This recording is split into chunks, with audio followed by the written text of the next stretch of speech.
This is JCU Conversations, a podcast show from James Cook University, Singapore. Tune in as we ask experts in the industry more about their lives and their approach to success. Subscribe on Apple Podcasts, Spotify, or wherever you get your podcasts. Let's listen to today's episode. Hello and welcome to a JCU Conversation. My name is Steve Kerrison and I'm a senior lecturer in cybersecurity at James Cook University, Singapore campus. Our guest today is Andrea Della Mattea, and she is president of Asia Pacific at Microsoft.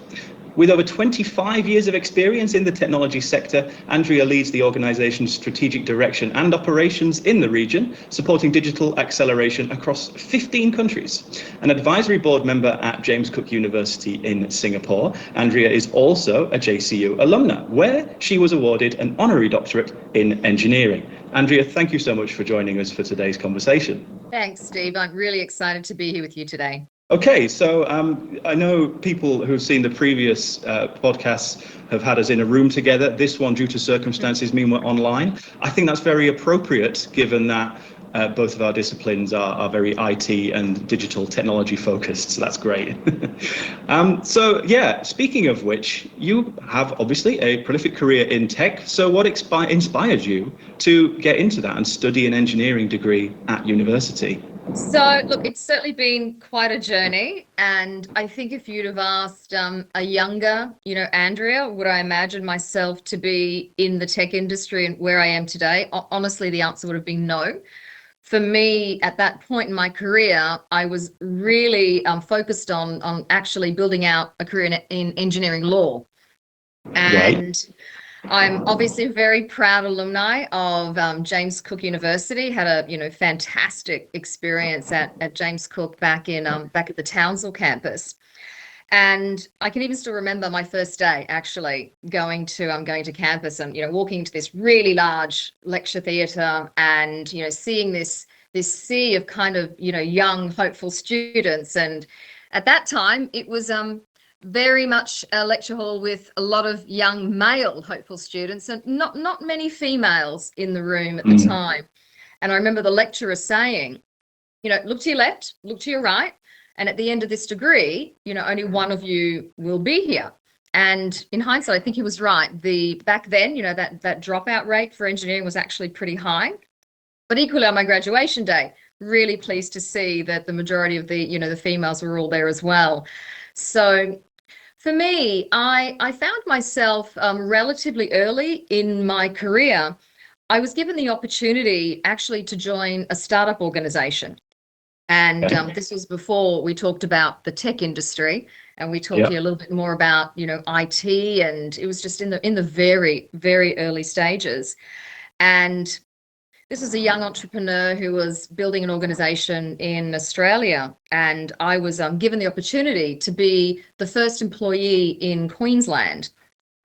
And when you're young, you've come out of university, and you only work for a short period of time, I think you have really big dreams, really big goals, and it just seemed like an amazing opportunity, to go down a bit of a different path.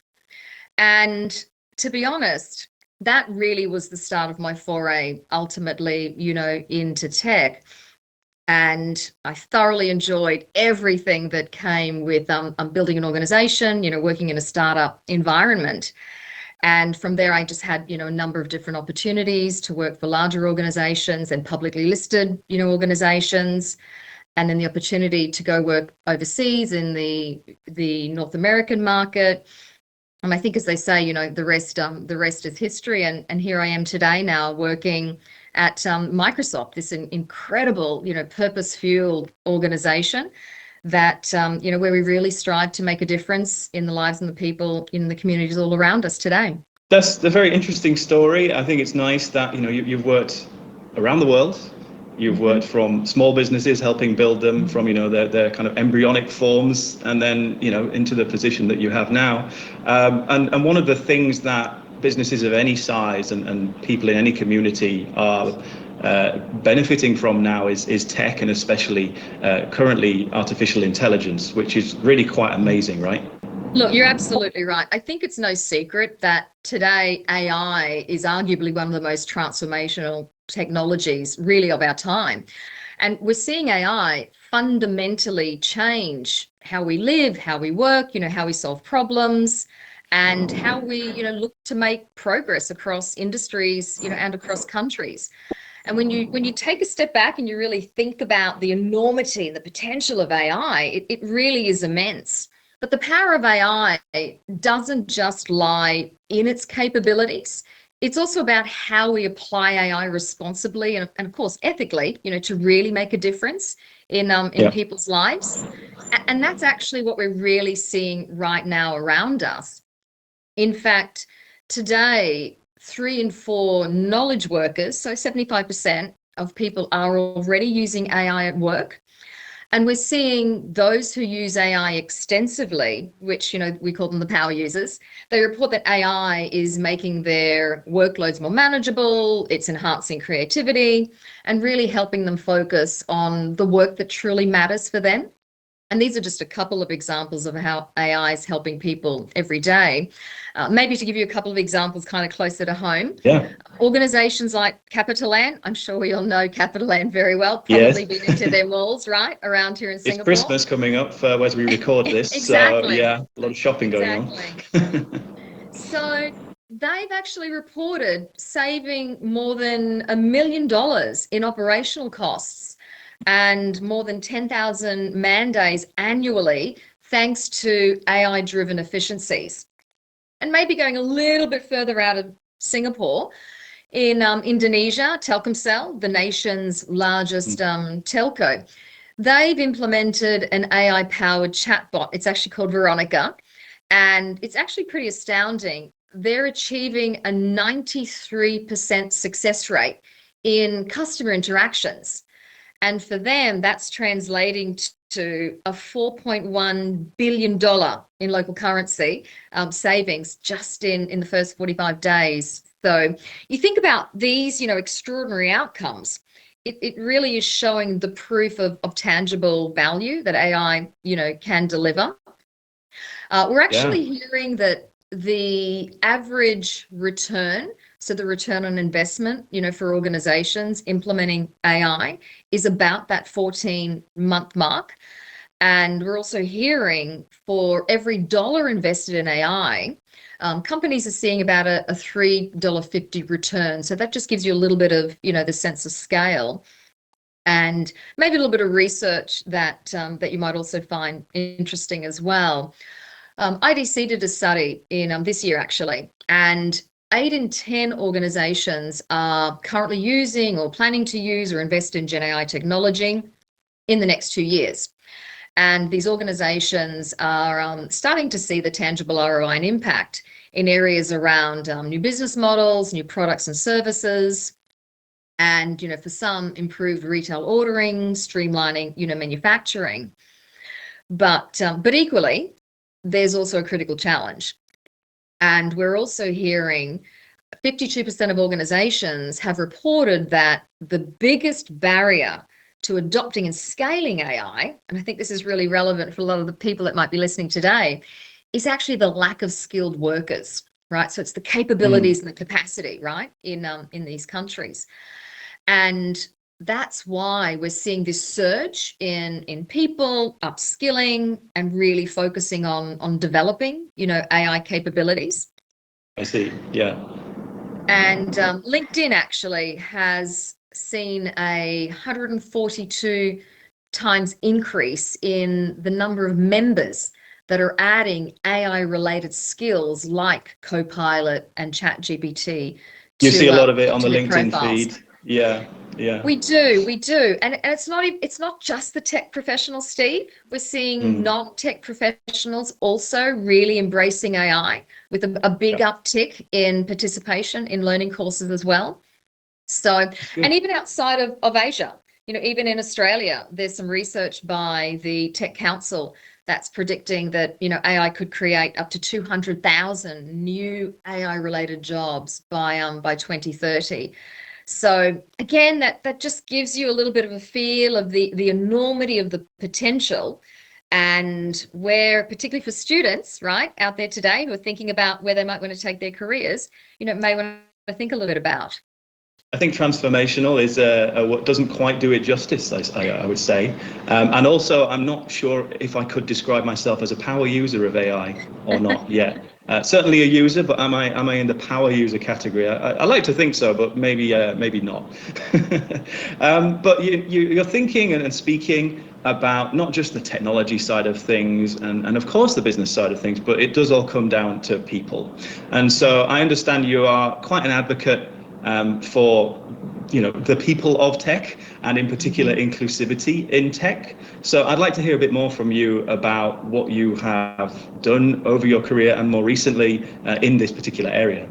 So Steve, I think there's something really, really special when you can bring together like-minded people and like-minded, purpose-fueled organizations who share a commitment to making a real difference, in the lives of the people and the communities really around us.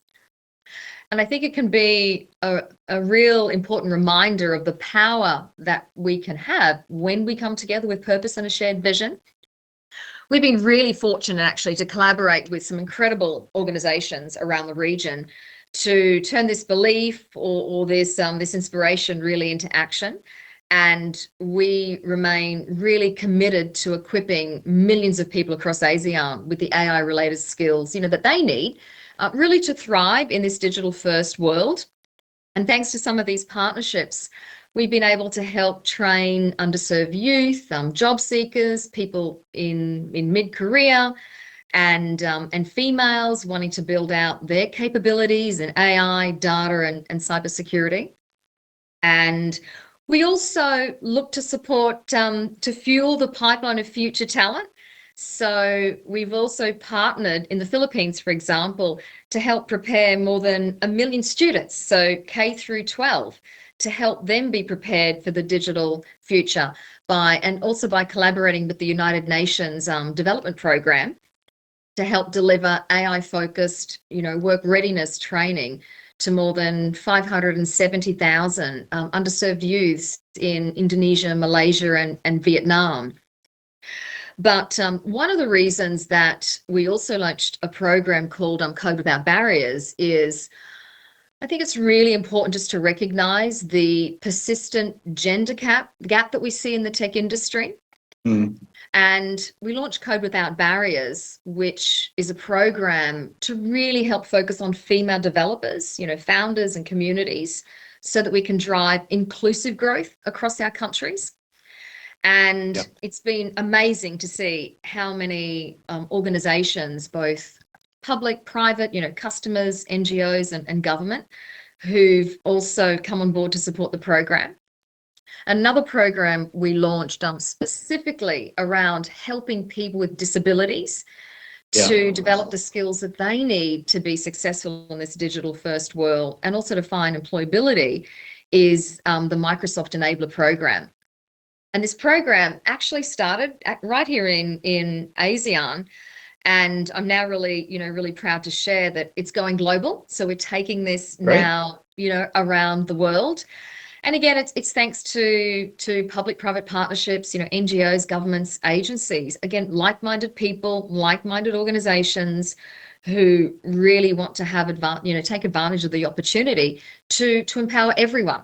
So if we can democratize the technology and give everyone that opportunity, to learn, build the skills that they need, then we're able to help them, with employment opportunities as well. So these are just a couple of the, the great programs that we've launched, around the region to help with skilling and to enable everyone to participate, in inclusive and economic growth across our countries.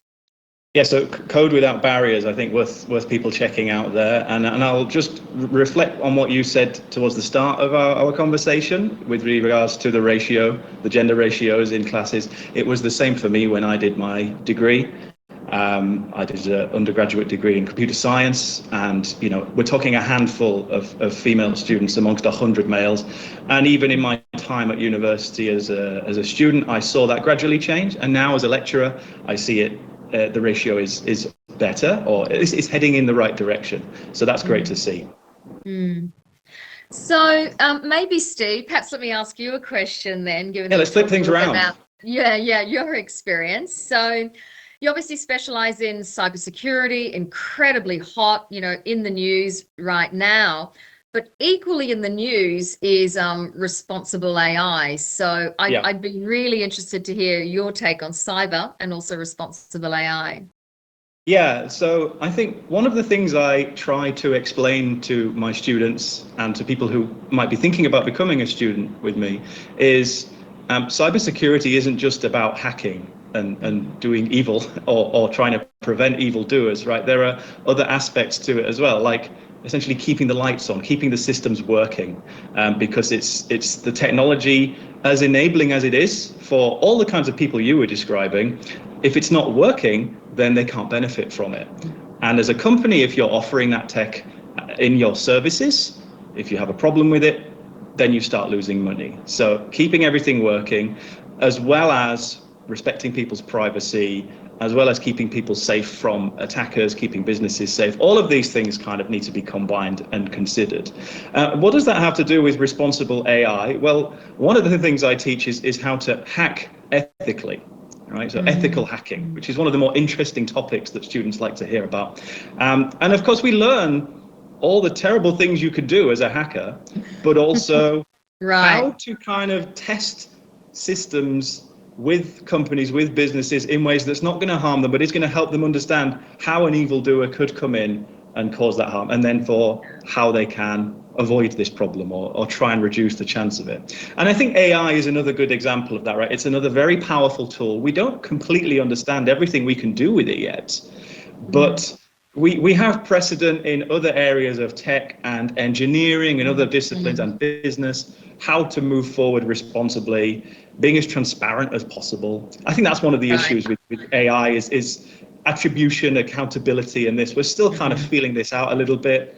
But we are making progress, and as long as we keep our eyes and ears open to these developments and reflect on how we can do it, I think we're going again in the right direction.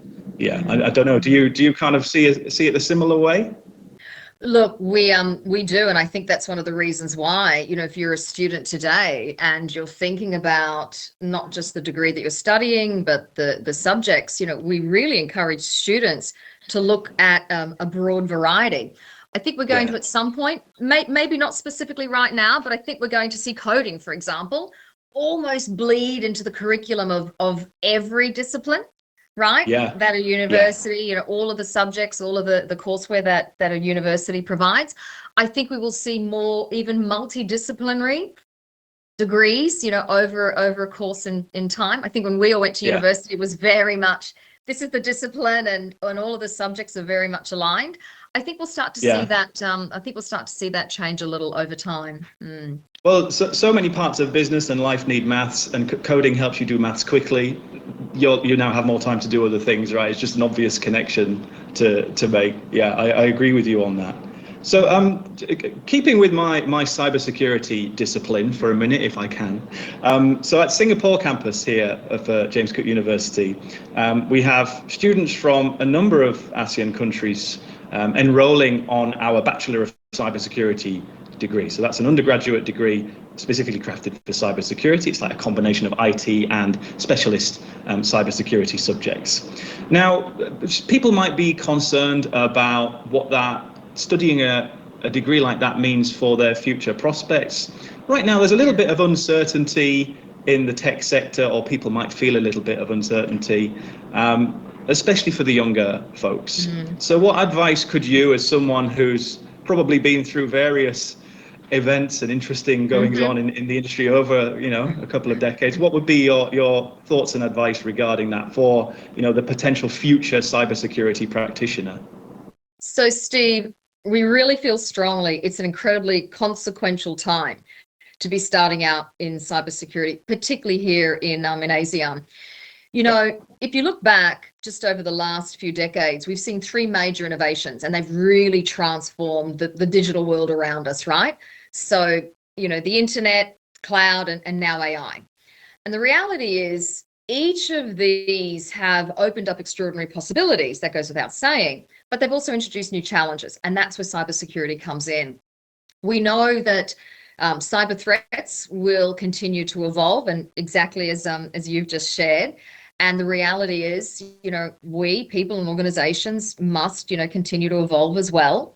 So that's actually one of the reasons why, even at our organization at Microsoft, we're evolving our cyber strategy, to stay ahead of the threats, targeting our products, targeting our customers and our partners. And just recently, our chairman and CEO, Satya Nadella, actually called out security as our top priority. And we launched the Secure Future initiative all globally across the organization. So that just gives you a little bit of a sense of how important, cyber is, security is, even for an organization, such as ours. Yeah. And as a result, we're seeing the demand for cybersecurity professionals really exploding. And a lot of that reason is it's because of the rapid digitization we're seeing. Yeah. It doesn't matter if it's hospitals digitizing, patient records, or schools, for example. Businesses moving to the cloud. We're creating, we're storing vast amounts of data. We're modernizing, systems, transforming across industries. And as a result, today we are actually facing the largest cybersecurity skills gap in the world here in Asia Pacific. And that's a shortfall. I've seen numbers. Yeah, 2.7 million people, and that's not insignificant. And just as you were saying, cyber criminals are getting smarter. They're leveraging AI for highly targeted attacks. Yeah. And as a result, we need to ensure that we have more allies, in this fight, and more people coming in to choose, careers in cyber. And I'll give you a couple of statistics. At our organization, we process more than 78 trillion signals every day. And not surprisingly, AI plays a huge role in analyzing that. Humans can barely comprehend that number. Yeah. I know. Every second, we see more than 4,000 password attacks. Yeah. So just to give you a sense, of that scale. Well, you're responsible, right, for 15 countries across Asia Pacific. Do you see any big differences in the way different countries handle these problems? Sometimes you can see the more developed countries perhaps be a little faster out the gate, focusing on security, and securing their organizations, they're keeping their people safe, their data, etc.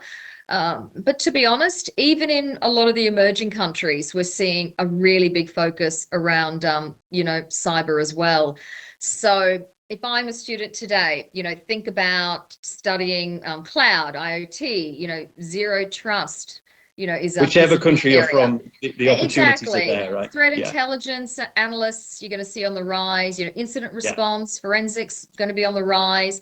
Even compliance and privacy is on the rise in most of the countries.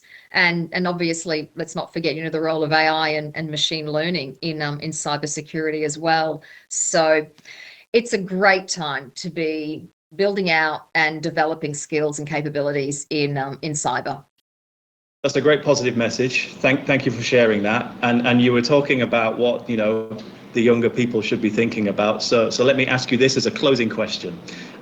What kind of advice would you give if you had a time machine and you could go back to your past self and tell them, what should they do? What should they worry about? What should they not worry about? What's your advice for yourself? So if I reflect back over my career, there were, a handful of just really critical turning points when I had the option of doing this, going this way or going that way. And really big decisions to make, arguably incredibly, high risk. And in each of these examples, I took the road less traveled. I took the much riskier, opportunity. And I would just encourage people to really dream big, to be comfortable, being uncomfortable, to take that leap of faith, to take those risks. There's no better time than when you're starting out, in your career, to really think about what fuels you, to think about the impact that you want to make, in the world around you, where your passions lie. And if you can find that intersection between your inspiration, your motivation, where you find your passion, and ultimately the organization that you're working with, maybe a company, that you found, or the environment, that you're in.